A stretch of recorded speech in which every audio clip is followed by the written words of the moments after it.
اللہ کا کرم ہے کہ اللہ تعالیٰ نے کس کو کہاں منتخب کر دیا، کس کو کہاں منتخب کر دیا۔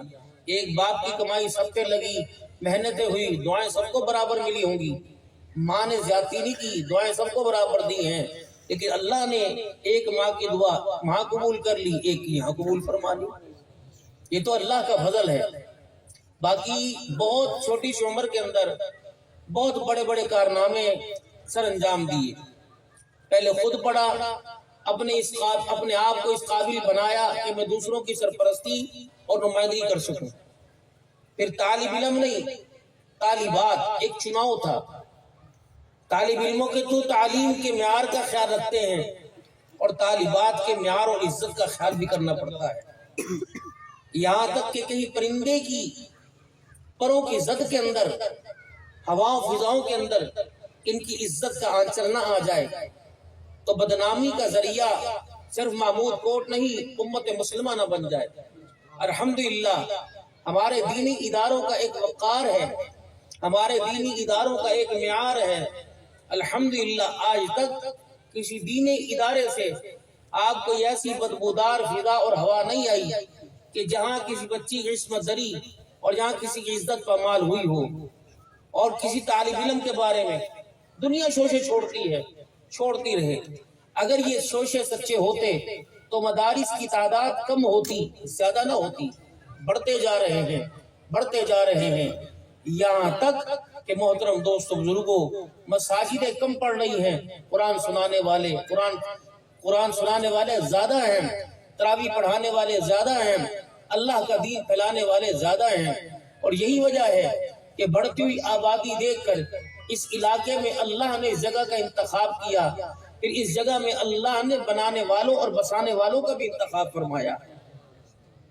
کتنے لوگ یہاں سے روزانہ گزرتے ہیں جن کو اللہ جل شانہ روزانہ جاتے دیکھتا ہے، لیکن کس کے قدموں کو یہاں جما دیا اور کس کی برکت سے اللہ نے دین کا بوٹا یہاں لگا دیا۔ انسان کے اپنے اختیار میں تھوڑی ہے، ان کی ذمہ داری یہ تھی کہ دین کا بوٹا لگانا۔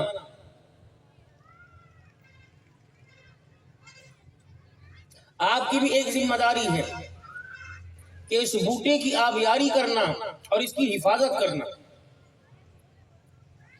آبیاری تو آپ کر رہے ہیں اپنے بچیوں کو اور اپنے بچوں کو بھیج کر، حفاظت کے درجے میں بھی اور ترقی کے درجے میں بھی اللہ ہمیں آپ کو کھڑا کر دے۔ اگر تو یہ دینی اداروں کی ترقی اور معیار کا کام پیسوں سے ہوتا تو میرے خیال سے یہ کام اٹھتا ہی نہ جب رسول اللہ صلی اللہ علیہ وسلم نے اس کام کی بنیاد کو اٹھایا تھا۔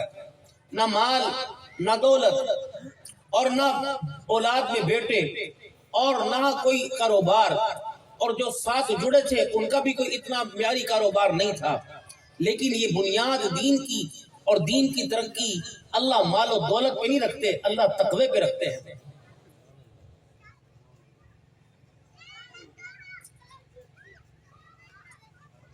اور انسان کو اللہ کی منشا پر اپنے آپ کو ہر وقت تیار رکھنا چاہیے، تابعدار اللہ کا رہنا چاہیے۔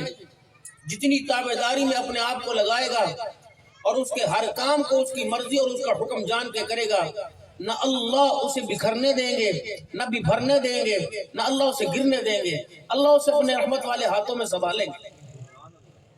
اور باقی رہی رزق کی بات، کھائے گا کہاں سے، کمائے گا کہاں سے؟ ایک ذمہ داری اللہ نے لی تھی، ایک ذمہ داری اللہ نے بندوں کو دی تھی، بندوں کی ذمہ داری تھی۔ اب آپ اپنے دائیں بائیں آگے پیچھے اوپر نیچے جھانک کے دیکھو، کیا وہ ذمہ داری پوری کی؟ کیا ذمہ داری تھی؟ فرمایا وَأَمُرْ أَهْلَكَ بِالصَّلَاةِ وَاسْتَبِرْ عَلَيْهَا، کیا ذمہ داری تھی؟ اللہ کرے مربی پڑے ہوتے۔ فرمایا اپنے بچوں کو نماز کا حکم کیجئے۔ اگلا کیا ہے؟ لَا نَسْأَلُكَ رِزْقًا، یہ بازار کیوں بھرے پڑے ہیں؟ اتنی چہل پہل ہو رہی ہے، اتنی چہما گوئیاں ہو رہی ہیں، اتنا بازاروں کے اندر رش ہے کہ مجھے یاد کرنے کا وقت نہیں۔ حالانکہ بندو، جس چیز کو تم صبح سے لے کر شام تک خاک دھول کے اندر مبتلا ہو کر جس کو تلاش کر رہے ہو، وہ 2 روٹیاں دینے کا تو میں نے وعدہ کر رکھا ہے۔ وَأَمُرْ أَهْلَكَ بِالصَّلَاةِ، اپنے اہل و عیال کو، اپنے کنبے کو، اپنی برادری کو، اپنی خاندان کو، اپنے بچوں کو نماز کا حکم کر۔ لا نسألک رزقا، رزق کے بارے میں سوال نہ کریو، پریشان نہ ہوئیو، نحن نرزقک، رزق کا وعدہ تو میں نے کر رکھا ہے۔ اب یہ سارے پاگل ہیں کہ عقل مند ہیں؟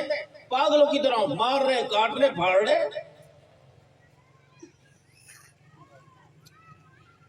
نہ بھائی کو، نہ بھائی میرے عزیزوں بچ رہا، نہ بہن بچ رہی، نہ رشتہ دار بچ رہے، نہ خاندان والے بچ رہے۔ خدا کی مخلوق کے ساتھ دیکھو کیا کیا جا رہا ہے۔ اپنے ہاتھوں کی، اپنی محنت کی کمائی، جسے بسم اللہ پڑھ کے غلہ کھولا تھا، بسم اللہ پڑھ کے پہلی بکری کی تھی، بسم اللہ پڑھ کے میرے عزیزوں 100 کا نوٹ ہاتھ میں لیا تھا، انسان کو پتہ ہی نہ چلا بسم اللہ کے ساتھ بھی 100 کا نوٹ اسے کیسے دھوکہ دے کے چلا گیا۔ ہر دکان والا دوسری دکان والے سے کہہ رہا ہے پہلے میرا بک جائے، اس کا بیڑا غرق ہو جائے، یہ اپنے گھر لے جائے، میرا بیڑا غرق ہو جائے۔ صحابہ کا طرز کاروبار کچھ اور تھا۔ صحابہ اکرام رضوان اللہ تعالیٰ علیہ مجمعین کاروبار کیا کرتے تھے۔ اگر کسی کو اس دن کی روزی مل جاتی، گاہک کو کہتے میاں سامنے والی دکان پہ چلا جا، آج کے دن کا اللہ نے ہمارا پورا کر دیا ہے۔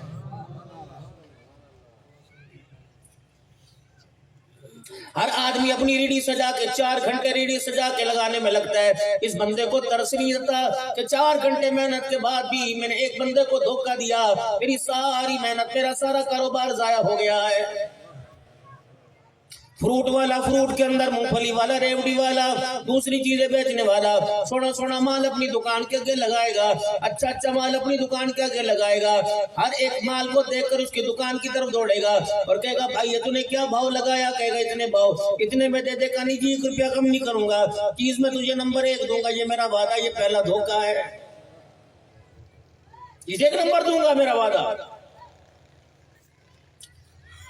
جب اس نے جیب میں سے پیسے نکال کے دینا شروع کیے، اس نے 1 نمبر چیز میں سے 2 دانے اٹھائے، باقی 2-4 نمبر چیزیں ڈال کر میرے عزیزوں اٹھا کے دے دیا، دوسرا دھوکہ دے دیا۔ وہ تو سودا لے کے اپنے گھر کو چلا گیا، اس نے دکھایا کچھ اور تھا، دیا کچھ اور تھا۔ اس کے بارے میں عرش والے نے اعلان کر دیا، فرمایا لم یزل فی غضب اللہ، تو نے میرے بندے کو دکھایا اور دیا کچھ اور، تو نے میرے بندے کو دھوکہ دیا۔ پھر میرا بھی اعلان سن لے، جب تک تجھے موت نہیں آئے گی تو اللہ کے غضب میں رہے گا۔ تو محمود کوڑ سے پانی پڑوا لے، عبد الحنان سے جا کے تعویذ لے کے آ جا، پتہ نہیں تو کون کون سے کلمات بولش کرنا شروع کر دے۔ جب تک خدا پاک سے معافی نہیں مانگے گا اس وقت تک اللہ کے ور سے نہیں نکلے گا، اللہ کے عذاب سے نہیں نکلے گا۔ ایمانداری سے بتاؤ، آج جو ہمارے دسترخوانوں پر سجاوٹ ہے، آج جو ہمارے دسترخوانوں پر کھانوں کی خوشبوئیں مہک رہی ہیں، ایمانداری سے بتا یہ دسترخوان میں خدا کو ناراض کر کے سجا رہا کہ راضی کر کے سجا رہا؟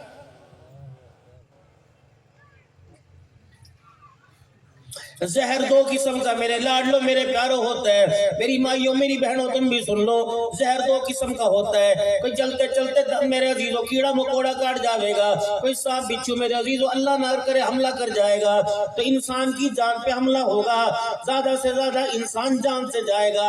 اگر میرے عزیزوں سانپ بچھو نے کاٹ لیا انسان جان سے چلا جائے گا، اگر حرام مان لے ڈسنا شروع کر دیا رب اکبر کی قسم ہے انسان ایمان سے چلا جائے گا۔ یاد رکھنا اللہ کا قانون و دستور ہے، جان نکال لی واپس ڈال دے گا، لیکن ایک مرتبہ ایمان چھین لیا دوبارہ واپس نہیں آئے گا۔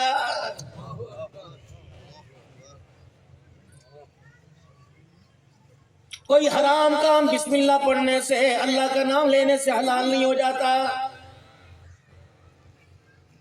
یہ سارے کا سارا کبوتر بازی کا پیسہ، یہ مرغوں کو لڑانے کا پیسہ، یہ سارے کا سارا بیلوں کو دوڑانے کا کھیل سارے حلال ہے، صحیح ہے، لیکن جب اس میں حرام اور شر شامل ہو جائے حلال کھیل بھی حرام ہو جاتا ہے۔ بیٹھک کھلی ہوئی ہے، سردی کا موسم ہے، مونگ پھلی ریوڑی چبا رہے ہیں، لوڈو کھیلنے بیٹھے بیٹھے ہے تو یہ عمل شیطان کا عمل ہے۔ کھیلتے کھیلتے کسی نے لگا دیا، لگائے چائے کی، اگر تو جیت گیا میں ہار گیا تو سب کو چائے پلاؤں گا۔ رب اکبر کی قسم ہے اس کھیل کے کھیلنے پر تو مار پڑے گی، اس کے اوپر جو شرط عائد کر دی پتہ نہیں اس کے اوپر کیا عذاب آئے گا۔ میرے عزیزوں سب سے چھوٹا عذاب میں سمجھتا ہوں، علماء اکرام فرماتے ہیں اللہ اکبر، سب سے چھوٹا عذاب حرام کھانے کی وجہ سے یہ ملے گا، جب دنیا سے جائے گا کفن کا کپڑا تو لے کے جائے گا لیکن ایمان سے خالی جائے گا۔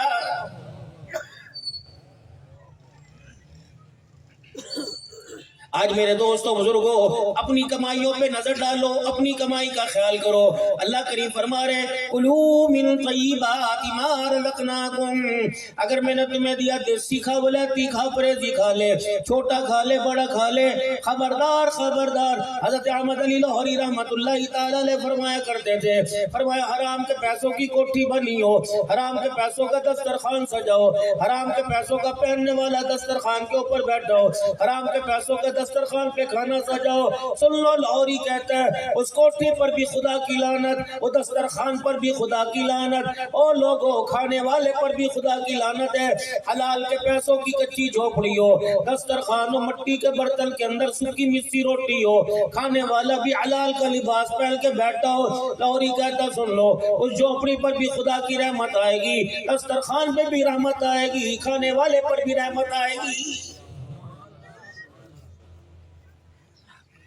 اتنی پاکیزہ چیز کو حرام رستے۔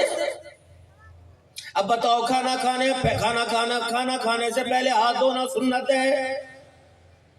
اب سردی کا موسم ہے، لوگ سنت میں کتائی کیسے کریں گے؟ پرسوں ترسوں مولانا محمد عمر صاحب پالن پوری نور اللہ، اور مولانا محمد عمر صاحب رحمت اللہ تعالیٰ لے کے بیٹے اور مولانا محمد یونس صاحب پالن پوری فرما رہے تھے او لوگوں ہاتھ انگلیوں تک دھونا سنت نہیں، ہاتھ گھٹوں تک دھونا سنت ہے، اس کلائی کی ہڈی تک سونا سنت ہے۔ جب ہاتھ دھو تو یوں کر کے پانی نہ ترایا کرو، بلکہ کھانا کھانے سے پہلے جب ہاتھ دھویا کرو تو اپنے دونوں ہاتھوں کو اس ہڈی تک مس لیا کرو۔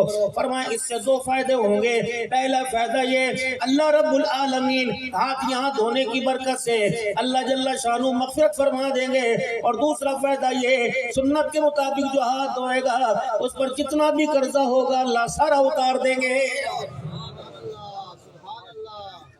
عشق نبی سے ملتے ہیں جنت کے راستے، اللہ سے ملاتے ہیں سنت کے راستے۔ جب انڈیا والے حضرات میں ہمارے بزرگوں کی نشانی آیا کرتے تھے، حضرت مولانا صاحب دامت کو فیوتم آیا کرتے تھے، سن 2000 کا اجتماع تھا سالانہ، اللہ اکبر، مجمع میں فرما رہے تھے او بھائیو مسنون دعاؤں کو یاد کر لو، مسنون دعاؤں کو پڑھا کرو، مسنون دعاؤں کو پڑھا کرو، کیونکہ مسنون دعاؤں نے قبولیت کے رستوں کو دیکھا ہوا ہے۔ اب ایک آئینہ تو 5 روپے کا آئے گا، 10 روپے کا آئے گا، 20,000 روپے کا آئے گا، میرے عزیزو تیری مرضی، پوری دیوار پر لگا لے یا چھوٹا سا جیب میں لے لے، قربان جاؤ۔ کون کہتا ہے ہمیں آزادی مل گئی؟ کلمہ پڑھنے کے بعد ہم آزاد نہیں رہے، ہم تو ہر سانس پہ پابند ہو گئے، ہم تو میرے عزیزو ہر آن ہر گھڑی ہر سانس پر، ہر قدم اٹھانے پہ، پکڑنے پہ، پلک جھپکنے پہ ہم تو میرے عزیزو پابند قید کر دیے گئے۔ یہ آئینہ دیکھنا ہے، اللہم انت حسنت خلقی خلقی، فرمایا شیشہ دیکھے یہ دعا پڑھ لے، اے اللہ جس طرح آپ نے میرا چہرہ صورت بنایا، چہرہ خوبصورت بنایا، اللہ میرا کردار بھی خوبصورت بنا دے۔ چہرہ میرا عزیزو زمین والوں کو اچھا لگتا ہے، کردار عرش والے کو اچھا لگتا ہے۔ اور بعض چہرے تو اتنے مقدروں والے ہوتے ہیں، بعض چہرے تو اتنے نایاب ہوتے ہیں، جیسے کہ رابعہ بصریہ کا چہرہ تھا، حبشم تھی، غلام عورت تھی، اپاہج عورت تھی۔ بندہ کسی عورت سے شادی کرے گا گھر بسانے واسطے، عورت سے شادی کرے گا پڑھی لکھی ہوگی چلو شادی کر لوں گا، رنگ روپ میں خوبصورت ہوگی تو میں اس سے شادی کر لوں گا، مال و دولت کے اندر طاقتور ہوگی شادی کر لوں گا۔ رابعہ بصریہ کے اندر تو یہ تینوں چیزیں نہیں تھی، غلام تھی، سارا دن محنت مزدوری کرے تھی، اپنی بہنوں کا خرچہ پانی روٹی پانی کر کے اللہ کی یاد میں لگ جایا کرے تھی۔ رابعہ بصری رنگ کی کالی تھی، غلام تھی، حبشن تھی، مالدار کوئی نہیں تھی، رابعہ بصری اپاہج تھی، اگر کوئی شادی بھی کر لے تو اس سے بچہ پیدا نہ ہو سکتا تھا۔ حضرت حسن بصری رحمت اللہ تعالیٰ علیہ دروازے پر آ گئے، آ کے کہنے لگے رابعہ آج میرا ایک کام کر دے۔ حضرت رابعہ کہنے لگی بتا حسن بصری میں تیرا کیا کام کر دوں؟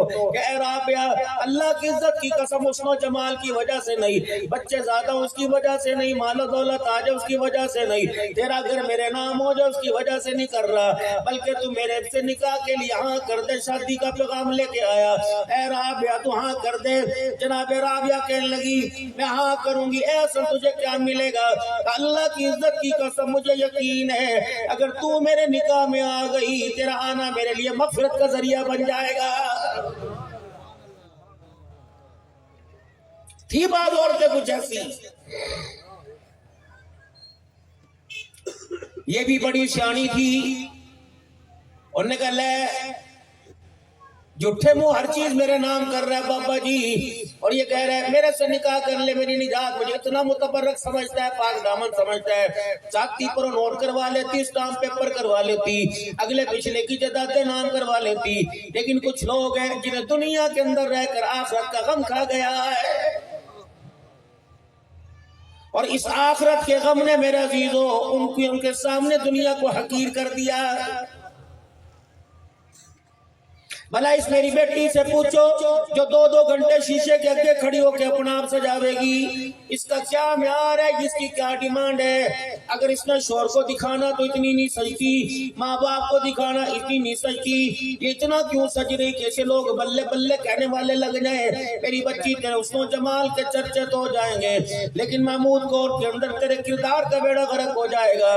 حضرت امام احمد بن حنبل رحمت اللہ تعالی علیہ کی بیٹی کی شادی ہو گئی، سسرال چلی گئی، اگلا دن صبح کا وقت آیا، محلے کی عورتیں ساری کی ساری احمد بن حنبل رحمت اللہ تعالی علیہ کے گھر کی بیٹی کے گھر آ گئی، سسرال میں آ گئی، ساس سے کہنے لگی احمد بن حنبل کی بیٹی کو لے کے آئی ہے، کتنی خوبصورت ہوگی، ابا کتنا حسین ہے، بیٹی کتنی حسین و جمیل ہوگی، ہم یوں نہیں کہتے ہمارے بچوں کو دکھا، مردوں کو دکھا، احمد بن حنبل کی بیٹی کا میں دیدار کرا دے، کتنے باپ کی حسین بیٹی ہے۔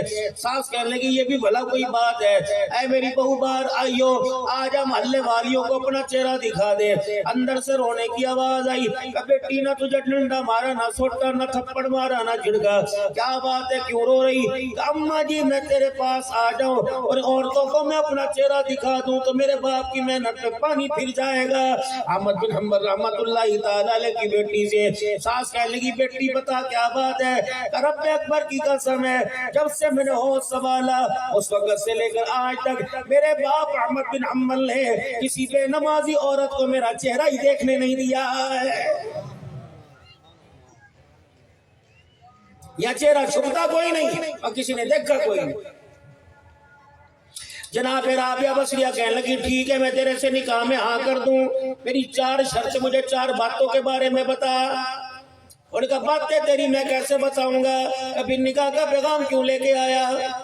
تجھے یہ تو پتہ لگ گیا میرے سے نکاح ہوگا تیری مغفرت کا ذریعہ بن جائے گا، پھر میرے بارے میں تجھے پتہ ہوگا کہ کیا، پہلے یہ بتا میں جنتی ہوں کہ جہنمی ہوں، پہلے یہ بتا امان نامہ قیامت کے دن میرے دائیں ہاتھ میں دیا جائے گا بائیں ہاتھ میں دیا جائے گا، پہلے یہ بتا پل سرات سے کٹ کے گزروں گی یا پل سرات سے میں بجلی کی طرح بھاگ کے گزر جاؤں گی؟ پہلے امام احمد بن حنبل پہلے رابعہ بصریہ کہنے لگی پہلے میرے بارے کے اندر یہ بتا دے اللہ اکبر کہ قیامت کے دن میرا جن لوگوں میں مجھے کھڑا کیا جائے گا 4 رنگ کے لوگ ہوں گے یا چٹے رکھ کے، اللہ کا قرآن کہتا ہے فَأَمَّا الَّذِينَ يَوْمَ تَبْيَضُّ وُجُوهُ وَتَسْوَدُّ وُجُوهُ، قیامت کا دن ہوگا کچھ چہروں کے اوپر نور برس رہا ہوگا اور کچھ چہروں پر پھٹکار برس رہی ہوگی، جن کے چہروں پہ نور برس رہا ہوگا وہ دنیا میں اللہ کو راضی کر کے جائیں گے۔ حسن بصری کہنے لگے اے رابعہ رب اکبر کی قسم ہے اس کا تو مجھے اپنے بارے میں پتہ کوئی نہیں، حسن بصری جا نکاح کا پیغام لے کے آ گیا، ابھی تجھے بھی منزل کی تلاش ہے مجھے بھی منزل کی تلاش، اگر مجھے منزل مل گئی زندہ رہا نکاح کا پیغام بھیج دوں گی ورنہ ارادہ جنت میں کر رکھا ہے۔ اپنے بارے میں میرا جیو اتنی بڑی ڈیمانڈ لے کے بیٹھے ہوئے ہیں، کوئی ادھر سے کہتا ہے میں آج کے رسول، کوئی ادھر سے کہتا ہے آج کے رسول ہے۔ اتنی بڑی میرے عزیزو، اللہ اکبر، اتنی بڑی خوشامد اپنے لیے لے کے بیٹھے ہو میرے عزیزو۔ اللہ نے دنیا کے اندر جتنے نبی بھیجے، مختصر کروں گا، اللہ نے جتنے نبی دنیا کے اندر بھیجے، جتنے نبی جتنے امتوں کے پاس آئے، ہر امت نے اپنے نبی کی زندگی کو ضائع کر دیا۔ جس نبی کے اوپر کتاب اتری، کتاب کو بھلا دیا، پس سے کچھ ڈال دیا، سوائے اس آخری امت کے جناب محمد مصطفیٰ صلی اللہ تعالی علیہ وسلم، نبی خاتم النبیین مل کر آئے، تاج نبوت، ختم نبوت کا تاج پہن کے آئے۔ رب اکبر کی قسم ہے، جو آپ کتاب لے کے آئے وہ کتاب بھی آج محفوظ ہے، اور جو آپ اپنی سیرت مبارک زندگی لے کے آئے، زندگی کا ہر لمحہ محفوظ ہے۔ اور لوگوں کھانے کا طریقہ علیحدہ بات ہے، نماز روزے کا طریقہ علیحدہ بات ہے، زکوٰۃ کا طریقہ علیحدہ بات ہے۔ جس طریقے سے میرا نبی اپنی انگلیوں کے ناخن مبارک کاٹا کرتا تھا، وہ طریقہ آج بھی کتابوں میں محفوظ ہے۔ ہم تو صرف نام کے عاشق ہیں۔ پوچھنا علماء اکرام سے، آپ صلی اللہ علیہ وسلم جب ناخن کاٹتے تھے انگوٹھے سے شروع کرتے تھے یا انگلی سے یا چھیلی انگلی سے شروع کرتے تھے؟ آپ صلی اللہ علیہ وسلم انگوٹھے کے ناخن آخر میں کاٹا کرتے تھے، بعد میں کاٹا کرتے تھے۔ اللہ کے نبی صلی اللہ علیہ وسلم کا کیا معمول تھا؟ کتنی بدنصیبی کی بات ہے، جس کو اللہ نے ساری انسانیت کے لیے ہدایت کا چراغ